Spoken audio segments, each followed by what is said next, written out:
NC SLAMA's first meeting for the winter tune-up. If you were there last night at the launch, you heard Faith and Emily Golightly presenting. They did an awesome job. So tonight is our first official learning session, I guess you could say. So we've got a great start. We've got two lovely ladies I'm going to introduce you to. Molly Holloman is currently serving as a school library education consultant for NCDPI, which means she's focused on providing timely and practitioner-focused professional learning through virtual meetings, the NC News 101 newsletter, regional and statewide events, and occasionally at NCAP. We kind of see her all over. She is a graduate of UNC Chapel Hill, a proud Hirate librarian of ECU, and loves working with new librarians in the LIBS program of Old Dominion. Molly has called the Outer Banks home for nearly 15 years. It's her favorite place to crack open a book and decompress after miles driven and libraries visited across NC.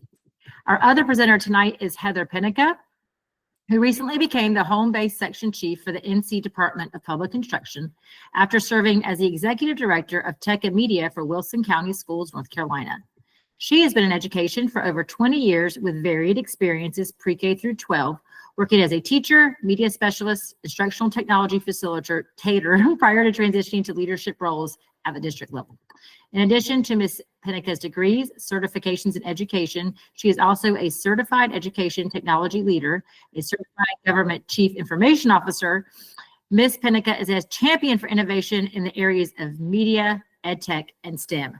That was a mouthful. So obviously these ladies have it going on, and we cannot wait to hear from you. So ladies, whenever you're ready, it's all yours. It is a mouthful. Thank you. We are super excited to be here with you guys.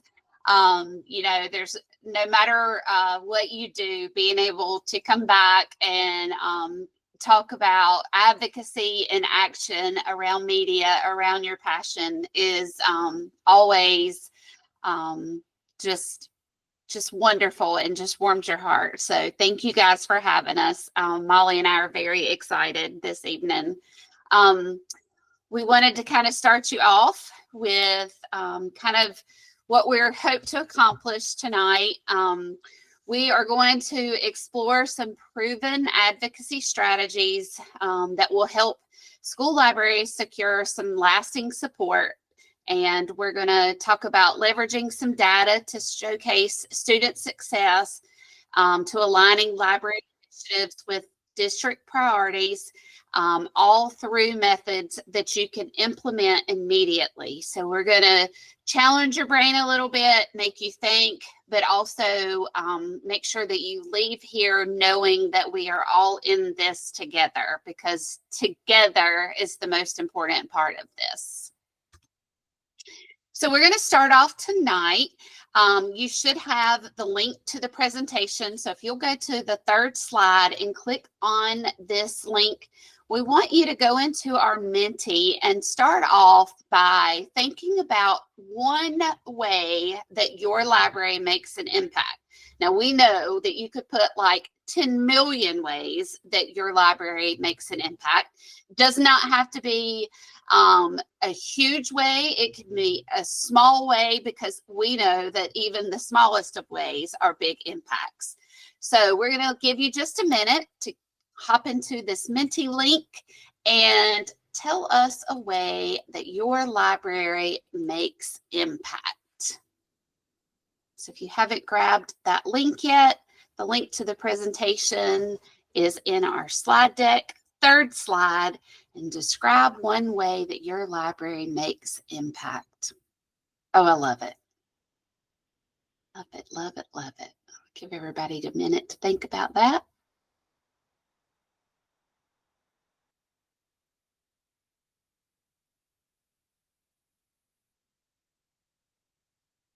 Love these ideas that are coming in. Students feel welcome and comfortable. A safe place for students to come and visit. Learners can access new tech and digital tools in a low-stress environment. My library is a safe space for students that need it most. Can we say that again? Open access, a place for joy for students and teachers. My library brings joy and choice in reading. Get students excited about reading. Get Chromebook help. Safe place to be loud. Yes. Y'all, when I told my family that I was getting a master's in library science, they were so excited. And then they went, wait, did you just say library? Reflects the students multilingual, collaboration with staff, find books, safe space for students, have fun. Open access for students and staff. The door is always open, welcoming and inviting. A place for students to learn how to support their voice while learning about the voice of others. Oh, love it.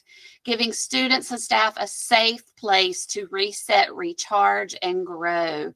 Place to decompress from their daily work. Wow. A place to relax and read. So if we're saying one way and we had to wrap it up based on all of these responses, I think one word we could say is safe. Wow.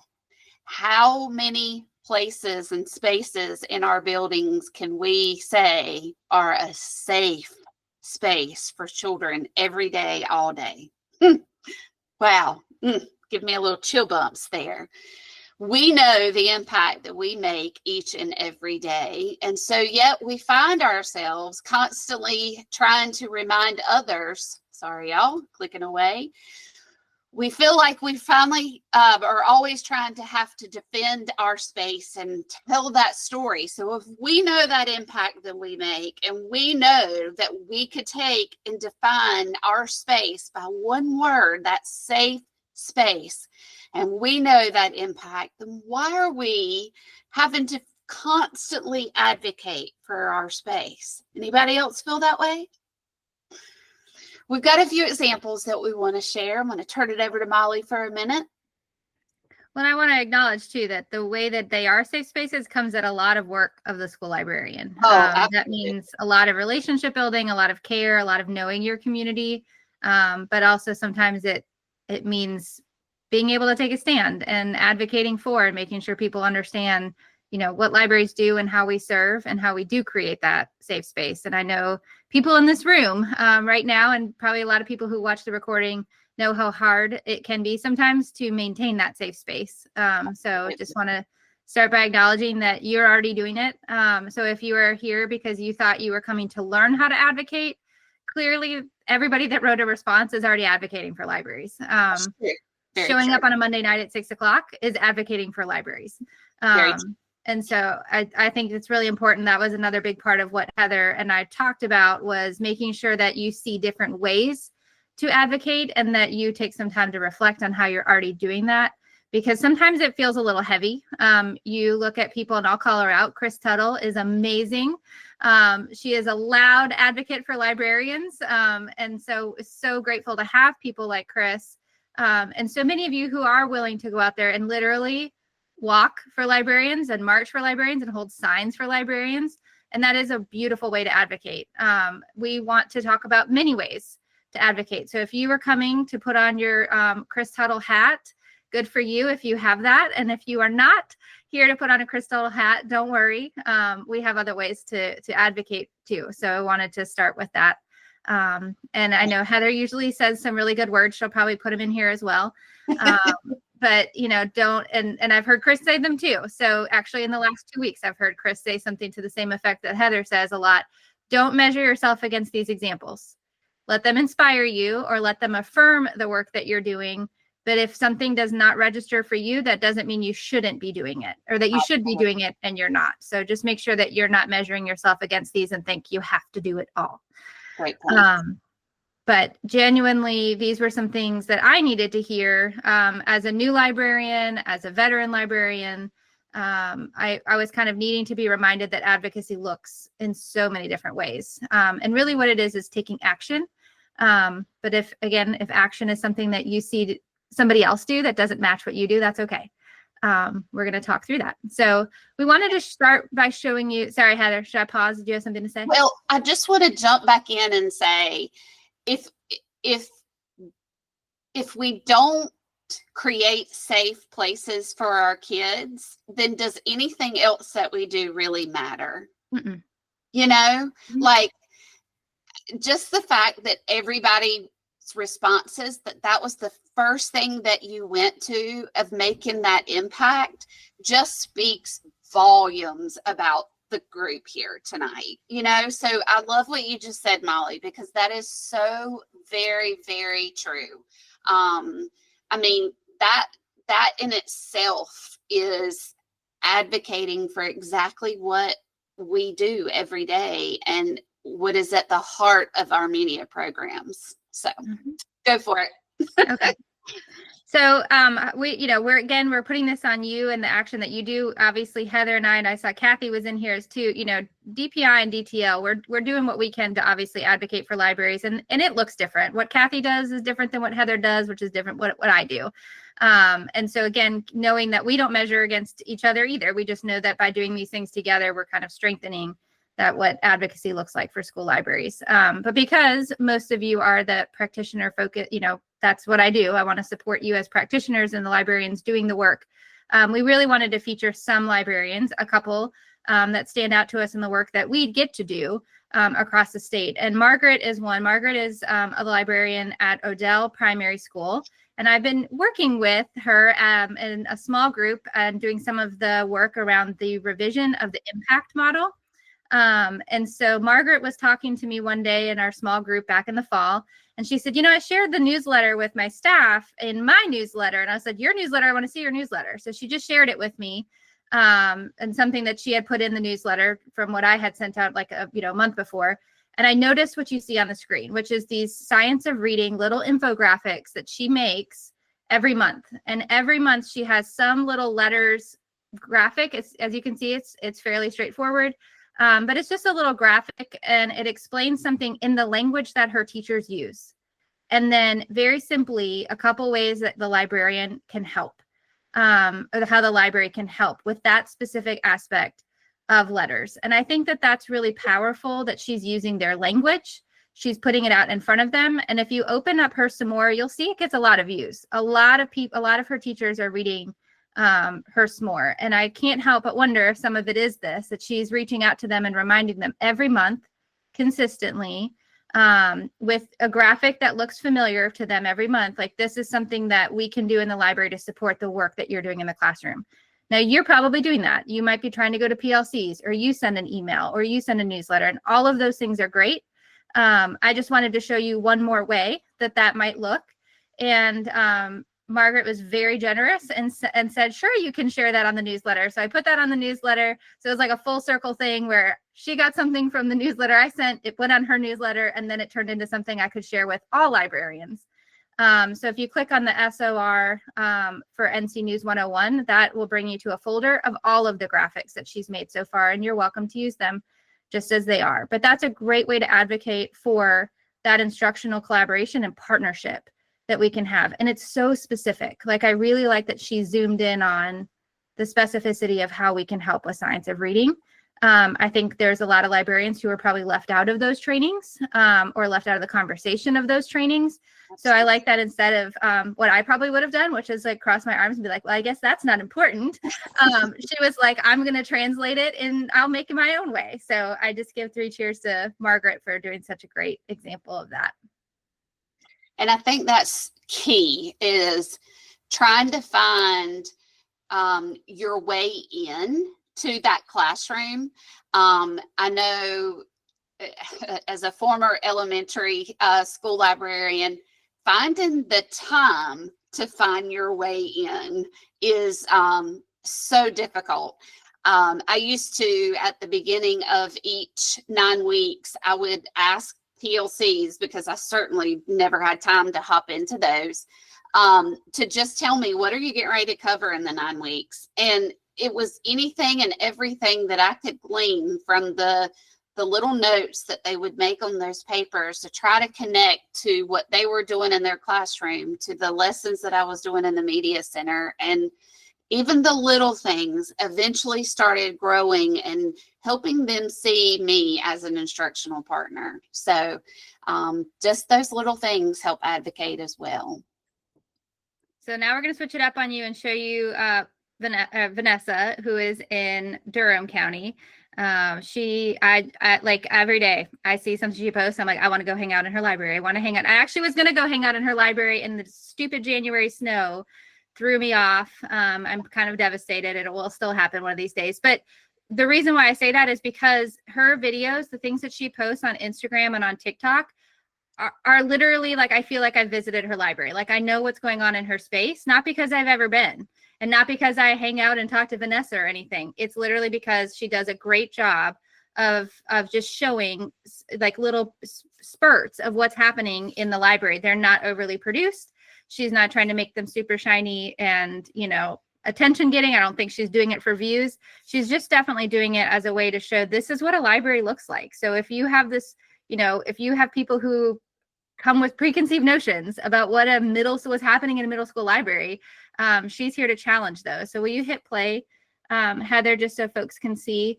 So again, she's on these two different platforms, but you can see this is right there, 7th graders, and they were working on a research project that ended in this craft installation, this arts and crafts installation in the library. But there's always books on display. You're noticing that they're listening to music. She will integrate music in every unit she does, pretty much, it looks like. So, there's just so many things going on in this space. And I know that the same thing is probably in yours. Here's a student drumming, for example.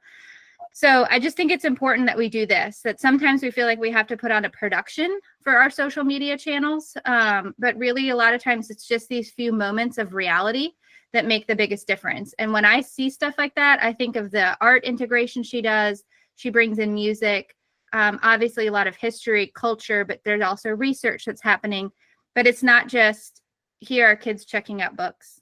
We are circulating books, right? It's such a rich way of seeing what's really happening in the space. So just be thinking of that. What are the everyday moments that you might actually look past that really do capture what happens in your space? And then where do you put it where people, whether it's like me as a fellow librarian going, oh, I have so many ideas after seeing what Vanessa does, whether it's for the sake of helping other librarians or really just kind of shaking out that, perception of quiet book focused libraries.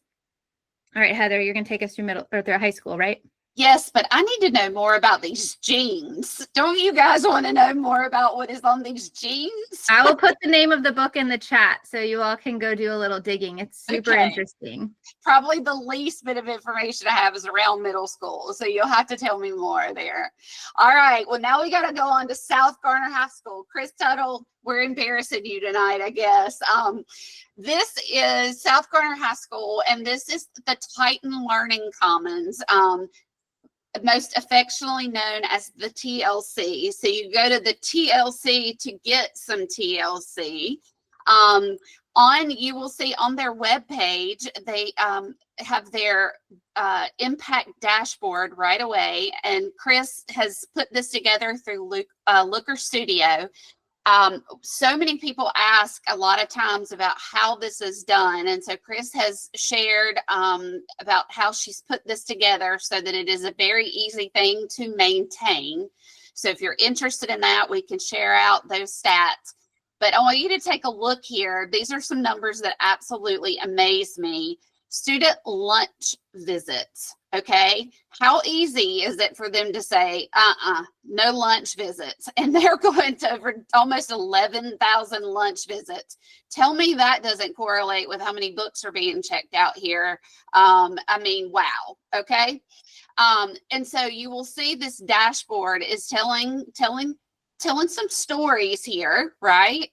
And then they've also got on their website here about reserving the TLC and the TLC Plus, some areas here where they can do some co-teaching and telling you just, about small groups that can be sent in. They've got a hashtag here with Titans Read, a whole section that is, highlighting their Spanish population.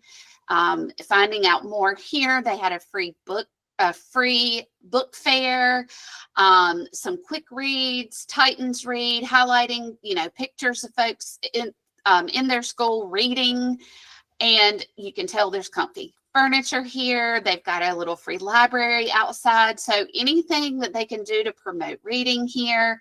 And then they've got a page here that just talks about their services that they offer. This is designed for their teachers to know about what they can do for them. This is in partnership. Of course, Chris is here, but Melanie Matthews is another one of the librarians there. And then Kelly Seeger is their instructional technology facilitator.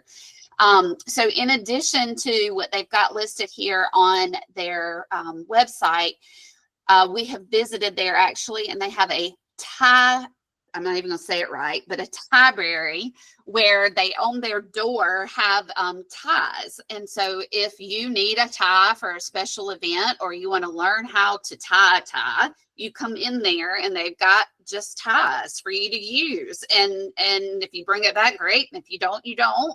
But how cool is that? I mean, how many people don't know how to tie a tie? And who else in your school is going to teach you how to tie a tie, right? And so they also have Ellie, who visits from time to time. And Ellie is a therapy dog who has been approved to come and visit every now and then. And so it's really, truly thinking beyond those walls. Another thing that they do is check out satellite libraries and are truly taking the books out of the library and checking them out and putting them around campus into classrooms. And so just a very unique approach, getting books checked out and getting folks in the space without just some of those typical sit and wait kind of, experiences.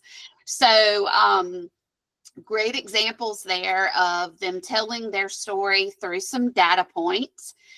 So often the only data point that we see is this circulation data. How many books are checked out?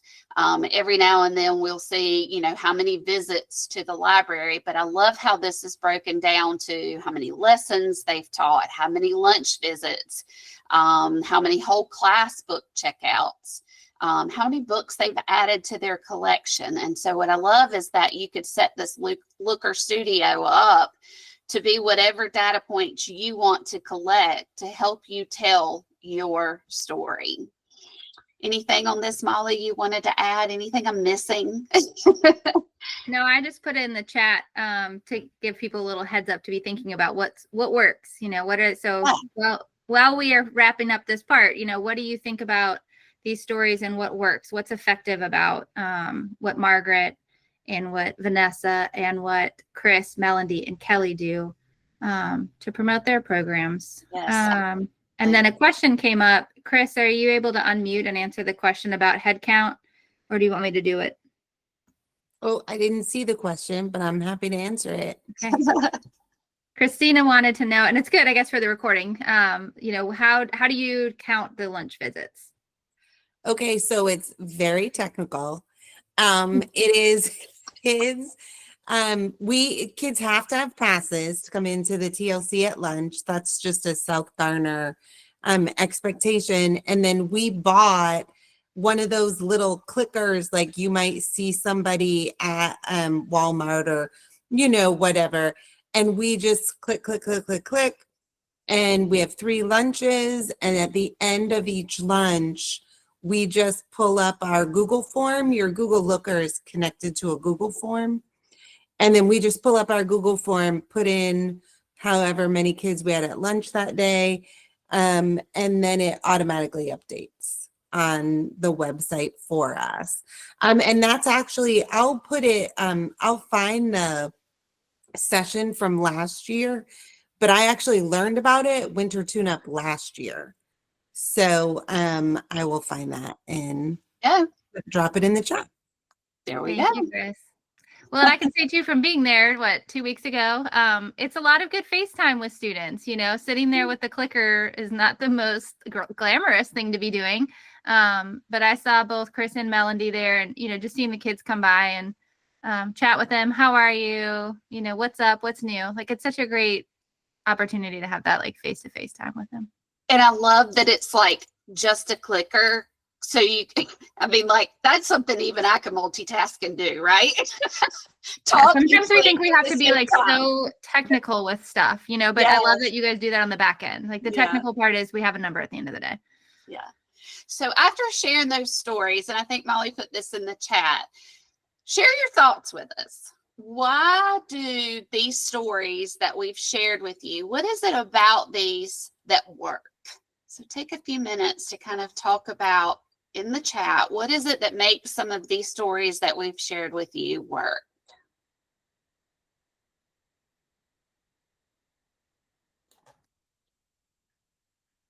And Molly, since I've got both screens up, I don't have chat up, so you got to share. I'll annotate for you. Angie says that it's celebrating a lot of joy and that making stakeholders aware of what's happening at the same time. I think that's powerful. Yeah. April says including data that's succinct and also visual. I think that's huge. Visual parts of it are very important. A lot of times I think data, we feel like, and I think Chris's example is perfect for this, right? So there's a big number of students who came for lunch, but just being in the space for a day, I know how much of that was one-on-one. That was not just a massive number. So it would just take somebody to walk in to see that that's a high number, but that's because kids feel safe in the space. All these things are linked to what we're talking about. And Kathy talked about touching the heart. I think there's something powerful too. Good stories make us feel something. So thinking about that. Interactive, according to Sarah, and it's nice to toot your own horn without being boastful. Yes, Christina, it's really important. Yes. It's okay to be proud of what you're doing. People need to hear, don't be shy when there's good stuff to tell. She says, I'm proud of what our library does and thrilled to share it. But the data helps with the bigwigs. Yes, that's their language, right? Yes. Using data speaks different languages for our administrators and the people who that's how they perceive, success or impact. Yep. Emily talks about connections, that libraries bring people together. And Shannon said something very similar, connections with students. Cheryl says this gives others a glimpse of what's going on without having to come to the space, and they can see how alive your library really is. Realistically, we would love for administrators to walk through every day and see the good stuff, but that's not real. And so it is a good way to show that. I agree. Highlight programming and the work they do every day and a snapshot or a special lesson. But again, remember that those are really good things to capture, what Barbara said, but we also just need to capture every day. This is how busy our lunchtime is. It's not just a number on the impact, that this is what it looks like. Or if you thought like kids were coming in and being quiet and listening to a book, well, you're wrong, because they're listening to music and we're playing music that goes along with our Mexican freedom fighter that we're learning about. So, it's just awesome to see some of those things go hand in hand. Good for everyone to know what's going on in the library. For example, teachers get wrapped up in their own day-to-day stuff and they may not realize what you have to offer. And I think we're all guilty of that. We all feel the pressure of there's so much to do and just not enough time. And so we get these little blinders. And so I think that this kind of is true. It kind of helps shred those blinders a little bit. And then Molo tells us that libraries are fun and that they're really engaging for students. And I think we have to remember that, like perfect thing to end on really for this part, because kids are so busy in school. They are. There's a lot going on. There's a lot of pressure. Outside of school, there's also more pressure. So if we can tell that story about how fun they can be, we're doing the right thing with advocacy in those stories. So perfect. And then Chris dropped how to get set up with Google Looker Studio. She dropped the link. Awesome. Okay, we're caught up. Awesome. So we know all the advocacy that we do on a daily basis. We see the examples of the wonderful things that are happening. Yet sometimes we still hear the negative things that are happening in the library world around us. So I did a little research, and the issues that I find are that our individual narratives fall short.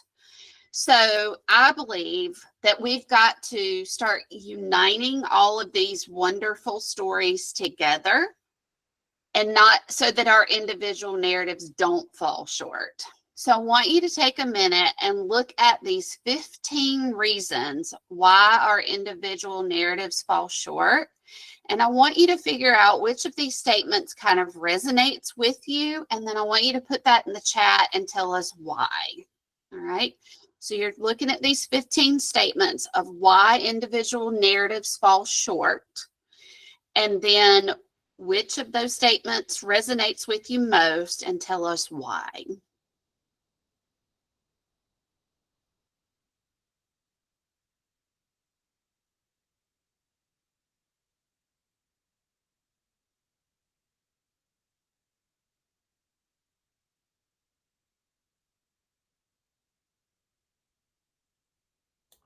They're thinking hard, Heather. We don't have answers yet.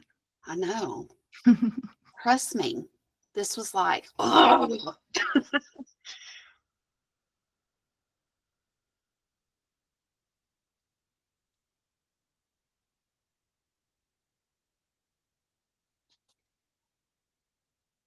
I'll throw one out there while y'all are thinking. Something that was hard for me was I felt like I was spending a lot of time posting stuff on social media and it didn't really matter. Like I just got this feeling like who really is paying attention? No one's liking it. No one's engaging. And that gets really discouraging when you're taking the time to do it and you're like, well, I'm telling my story. I'm doing it. Why isn't anyone liking it or engaging with me? It gets exhausting.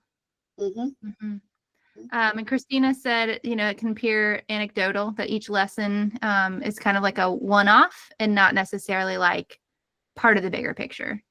Yay, Linda wants to speak up. I love it. Go, Linda.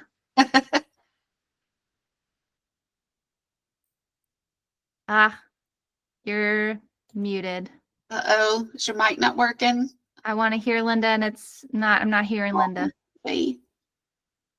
How about now? Yes, Christina, and the multiple lessons that you do with multiple classes. Aha! There she Can is. you hear me? Yes. Sorry, I had a little technical. Oh, now she left us. She'll come back. I know Linda. She literally left the meeting. We startled her so much. I'll tell y'all, I've shared this story, like the risk of misinterpretation.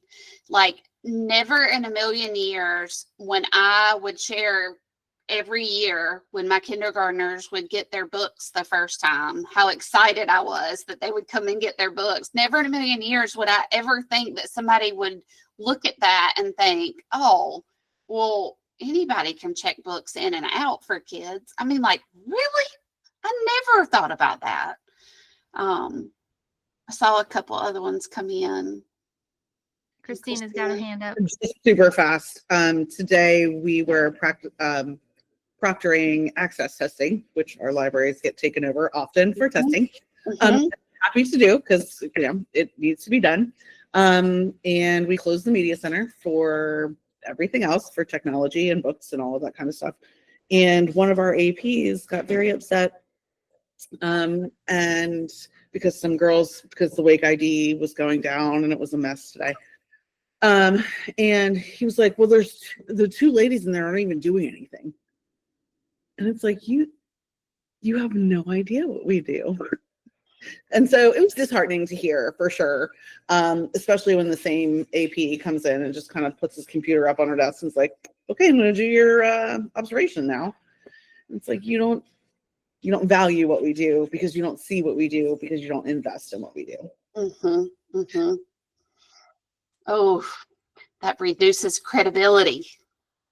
Yes. Oh, yeah. Angie?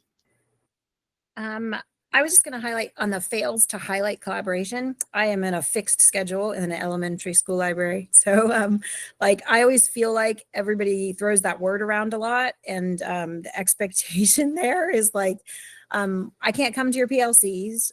You're not going to meet with me after school. You're not going to have an extra meet. There's a lot of so much constraints to actually collaborating with teachers. And really all they want me to do is review something or, tight. And I always feel like that they're not really listening to what true collaboration should look like.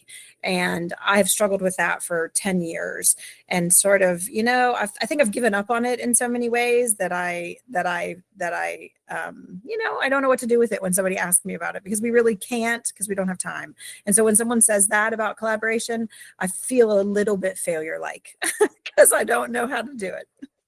Well, and collaboration doesn't necessarily mean that you have to sit down at a table with somebody and collaborate, right? Like, you can collaborate in other ways besides just sitting there with them, Yeah, well, we talk a lot about it in terms of my part is as important as your part. Mm-hmm.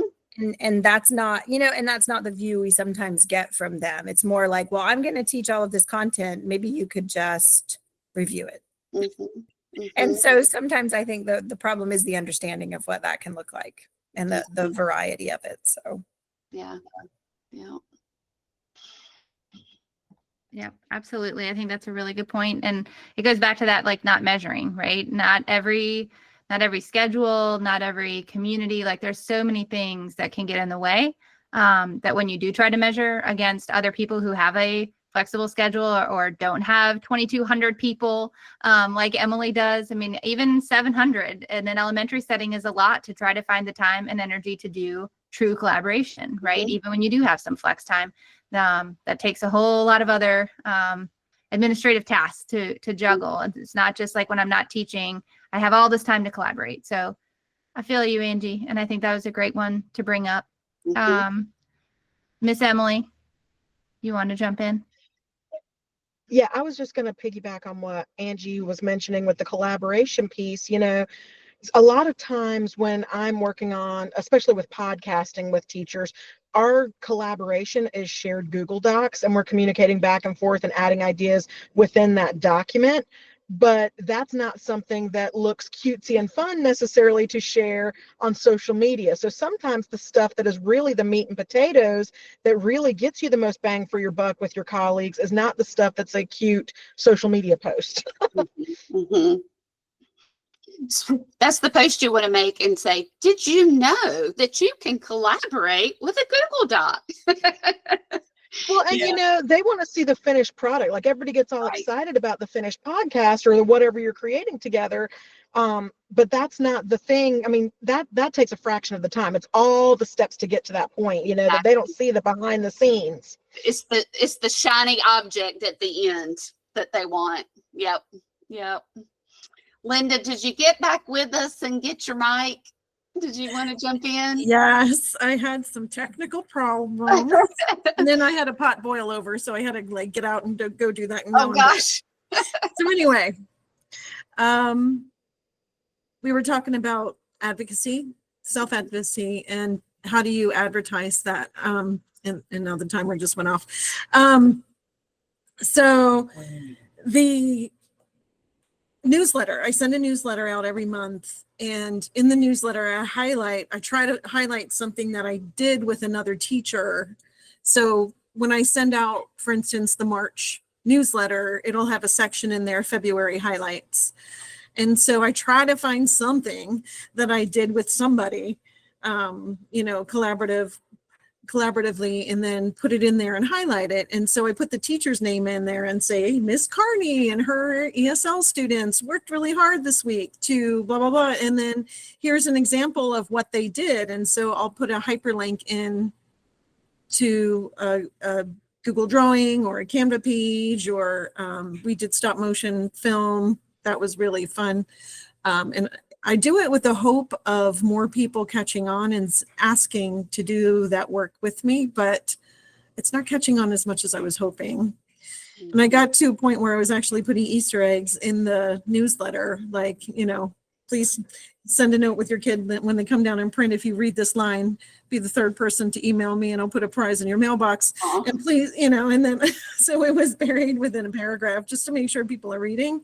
So that's, the reach of trying to advertise what we can do as librarians has been a little challenging in high school for me.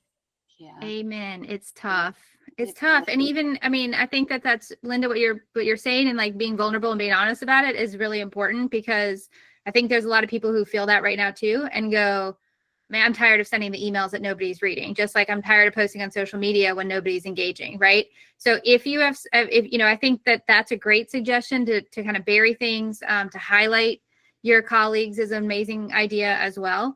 But if you still feel like you're hitting that wall, you know, and you go, what's the point of writing these newsletters or posting things? You know, think about like exactly what this is pointing towards. Sometimes our individual narratives are the challenge. Mm-hmm. People stop reading our email, they stop following, you know, and closely engaging with us on social media. How can you join forces? And sometimes it's things like, hey, administrator, I instead of sending out one more email, I would love to tack one thing on every month about how I'm collaborating with somebody in our building. Like, can I have a space on yours because people are going to actually open it? Or, hey, library team, can we work together on like a district social media account so that all of us are contributing and we're all highlighted and people follow one thing? And then maybe when they move from elementary to middle, right, they get to see the growth of how our teams continue, you know, developing skills and that kind of good stuff. So I think that there's something to that a lot of times we run into dead ends when we do things on our own. So how do you join forces? And sometimes it might be specials team. Sometimes it might be a feature in the English department one. You know, I think there's a lot of ways that you can throw that in there. Mola, I see that you have your hand up, but I want to check with Katie Moose had something too.